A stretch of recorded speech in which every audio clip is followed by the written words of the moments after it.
Not too long ago, a student had just failed one of my courses. And as I usually would, I invited him over and I asked him some questions, one of which was, why did you fail? And his response was quite staggering and thought-provoking. He said, Samuel, I don't like computers and I don't like IT. My next question was, then why have you registered for a postgraduate diploma in computing if you don't like IT? He looked at me dead in the eyes and said, Samuel, my parents pushed me to do it. And I just want to pass a message across to many of you right now watching this. Many of you live in the dreams of your parents. Some of you live in the dreams of your friends. Many of you live in the dreams of your colleagues or your bosses at work. And as a result, you are not living your own purpose. Listen, one of the major sources of frustration in life is to try to be who you are not born to be. I know you want to please your parents. I know you want to please your friends.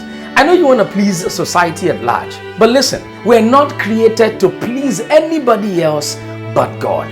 Find out what is God's purpose for your life and live accordingly. Don't try to be who you are not born to be. I love the words of Bill Crosby when he said, I don't know the formula for success, but one sure formula and sure recipe for failure is to try to please everyone else. Listen, true success is when we become who we're born to be. True success is bridging the gap between who we are now and who we are born to be. And I know one of the reasons why many people do this. It's simply because they are trying to avoid what I call the pain of loss. What is the pain of loss? It's the pain that comes as a result of you venturing into something and then losing something in return.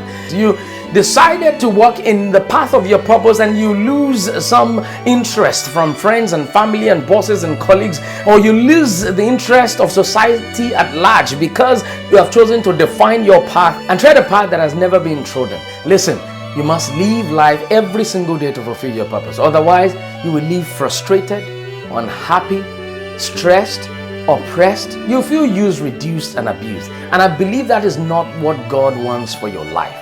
God's plan for your life is to live His purpose so that you can be that square peg in a square hole or that round peg in a round hole. And that's all I've got for you today on this episode of Motivitality. I believe this has been of impact to you.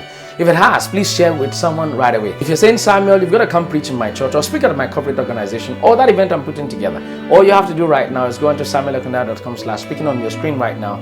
You find a link to a form there to book me for that event of yours. And anywhere all over the world, by the grace of God, I will be there. I look forward to seeing you next week. God bless you. Bye now.